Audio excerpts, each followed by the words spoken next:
Halo sahabat-sahabat semua, kembali lagi tetap di channel Kimupeng 212 yang berusaha memberikan inspirasi, pengetahuan, pengalaman dan kisah nyata yang saya alami sendiri, mungkin next pengalaman dari pihak-pihak lain. Dan sekedar info bahwa channel kita ini tidak ada settingan, tidak ada rekayasa. Semua berdasarkan pengalaman dan kisah nyata. Baik itu ketika kita berpetualang ke tempat-tempat tertentu maupun kisah-kisah yang kita ceritakan, semuanya real, bukan rekayasa, tidak ada setting-settingan dan tidak ada kebohongan. Sekali lagi saya mengingatkan untuk teman-teman, sahabat-sahabat semua, jangan lupa ikuti protokol kesehatan, karena kitalah yang bisa meredam virus corona. Kita mulai dari diri kita sendiri untuk selalu menjaga kebersihan, memakai masker ketika keluar rumah,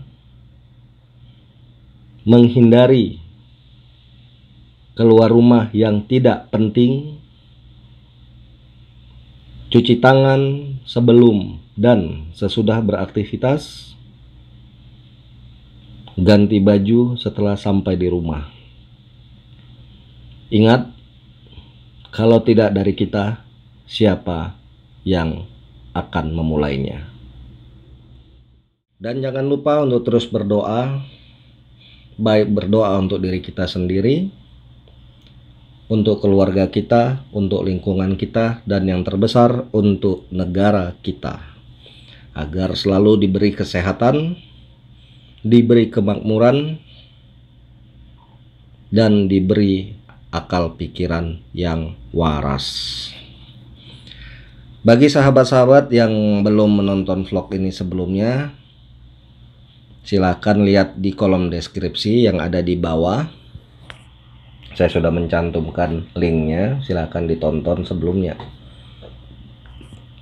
Dan terima kasih untuk rekan-rekan, sahabat-sahabat yang sudah subscribe channel kita, dan komentar-komentar yang sudah masuk. Terima kasih.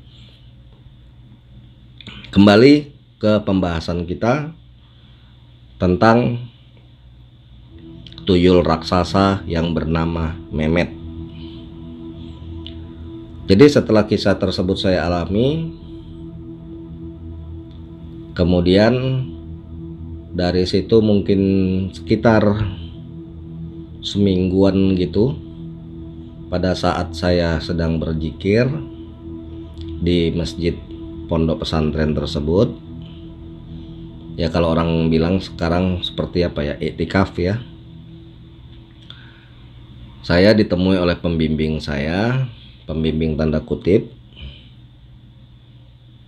Setelah ketemu, kita uluk salam, masing-masing memberikan salam, dan saya bercerita. Lalu saat itu saya seperti diajak ke satu tempat, seperti pesisir pantai. Jadi ada apa, kayak batu-batu karang, kemudian ada gua di situ. Saya dibawa ke situ. Itu kalau saya nggak salah ingat mungkin di wilayah pesisir pantai utara.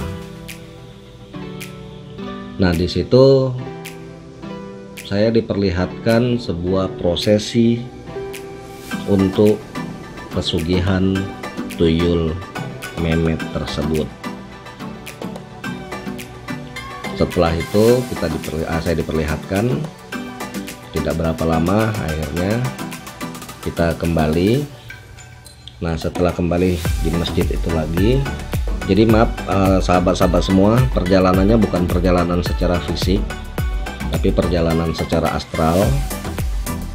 Kalau orang bilang mungkin sejenis rogo sukmo ya, meraga sukma. Nah, setelah kembali, pembimbing saya tersebut menyampaikan kepada saya bahwa pesugihan itu dilakukan tetap melalui juru kunci. Jadi seseorang yang buta hati, buta pikiran, dan buta akal serta agama mendatangi dukun atau orang pintar. Kemudian orang pintar tersebut menjelaskan persyaratannya. Jadi persyaratan untuk tuyul memet ini agak sedikit berbeda dengan persyaratan untuk tuyul pada umumnya. Dan setelah kita memelihara tuyul tersebut, tetap memberikan makan itu dengan menyusui. Jadi apabila suami istri, si istrinya itulah yang menyusui tuyul itu. Dan sebenarnya bukan air susunya yang diminum, tapi darahnya, darah dari si penyusu itu. Jadi prosesinya itu nggak lama. Pada malam-malam tertentu, setelah menyiapkan segala macam ube rampe atau syarat-syaratnya, maka dengan bimbingan dari si dukun itu diarahkan ke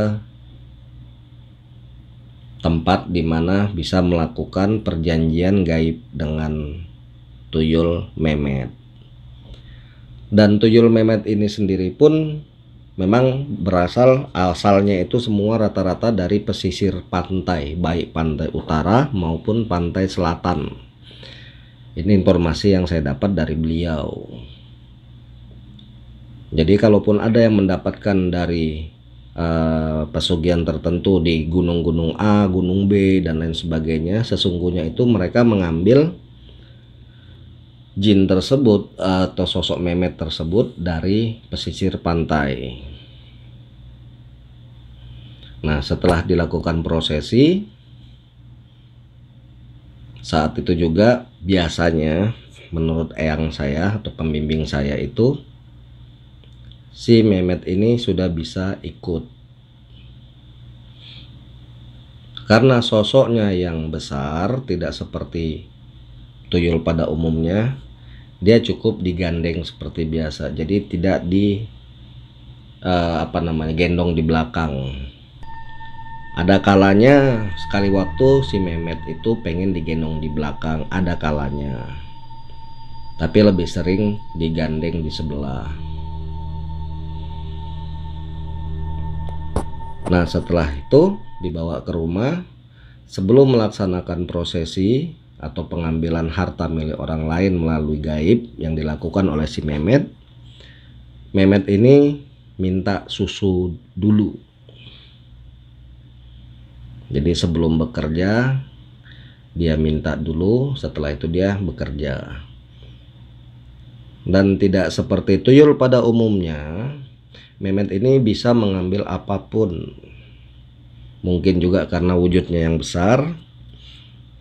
Kalau tuyul pada umumnya itu misalnya kita memberikan mahar, katakanlah 100.000, maka dia setiap hari akan memberikan kita uang 100.000, atau sekali dia pengambilan 100.000. Kalau memet ini tidak, emas juga dia bisa ambil. Dan uang yang diambil juga cukup besar. Nah, pelaku memet ini umumnya orangnya agak tertutup, jarang berbicara, sangat tertutup.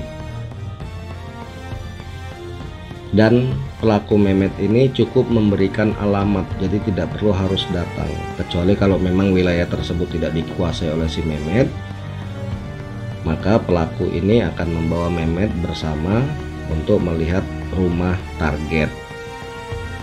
Tapi apabila si memet sudah menguasai wilayah tersebut, cukup diberikan alamat dan nama. Bila pun tidak ada nama, cukup alamat dan ciri-ciri rumahnya.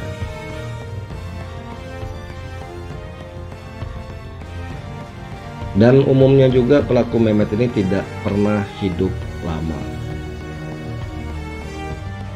terutama istrinya. Jadi ketika istrinya ini terus menyusui si memet, yang sebenarnya darahnya itulah yang diisap oleh si memet, perlahan-lahan akan muncul penyakit secara medis, apakah itu anemia, kekurangan darah, atau paru-paru. Lambat laun pada umumnya sih sekitar, kalau dari cerita yang saya dapat itu, pelaku pesugihan memet ini berusia itu tidak lebih daripada 10 tahun setelah masa dia melakukan atau melaksanakan perjanjian dengan memet. Setelah ibu susu si memet ini meninggal dunia dan tidak ada pengganti sampai batas waktu 3 bulan, maka si memet akan pergi kembali ke asalnya.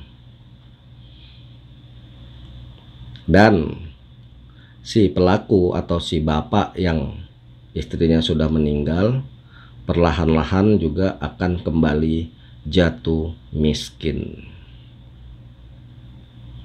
Dan memet melalui perantara dukun-dukun akan terus mencari target yang baru.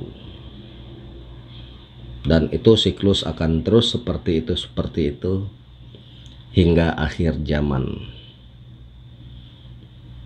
Banyak di sekitar kita, disadari atau tidak disadari, yang melakukan pesugihan seperti tuyul dan lain sebagainya. Nah, sahabat-sahabat semua bertanya mungkin bagaimana kita untuk menghindari rumah kita dimasuki oleh tuyul, baik itu memet maupun tuyul pada umumnya. Bagi kita orang beragama, kita cukup berdoa, mohon pada Allah, mohon kepada Pencipta, agar rumah kita, keluarga kita selalu dilindungi dari hal-hal negatif. Mitos yang beredar di masyarakat untuk tuyul-tuyul itu kita bisa pakai kepiting kecil ya, ditaruh di dalam wadah yang berisi air, karena katanya si tuyul itu suka main-main di situ. Jadi yang paling utama adalah selalu berdoa dan selalu berdoa. Ketika kita berdoa, konsentrasi, pejamkan mata, mohon sama Allah, mohon sama Sang Pencipta. Kita bayangi rumah kita itu dikelilingi tembok yang sangat tinggi, yang sangat tebal, agar terhindar dari hal-hal yang tidak baik. Apabila kita terus-menerus melakukan seperti itu, secara tidak langsung, dengan izinnya, rumah kita akan terbentengi. Jadi bagi yang muslim, bisa dengan ayat kursi dibacakan sambil membayangkan bahwa rumah kita itu diselubungi dengan energi positif, sehingga energi negatif dari luar maupun hal-hal gaib yang tidak baik dari luar tidak bisa masuk. Jadi demikian singkat hal tentang tuyul memet yang bisa saya sampaikan. Sekali lagi silahkan ambil sisi positif dari tayangan kita dan tetap berpikiran positif, tetap berusaha dan berdoa, bukan dengan jalan yang menyesatkan. Terus ikuti petualangan Ki Mupeng 212 hanya di channel ini. Sekali lagi terima kasih yang sudah menonton sampai dengan selesai. Terima kasih yang sudah subscribe, dan terima kasih yang sudah memberikan ide saran di kolom komentar. Dan sampai ketemu. Tetap sehat, ikuti protokol pemerintah, dan jangan lupa untuk selalu tersenyum.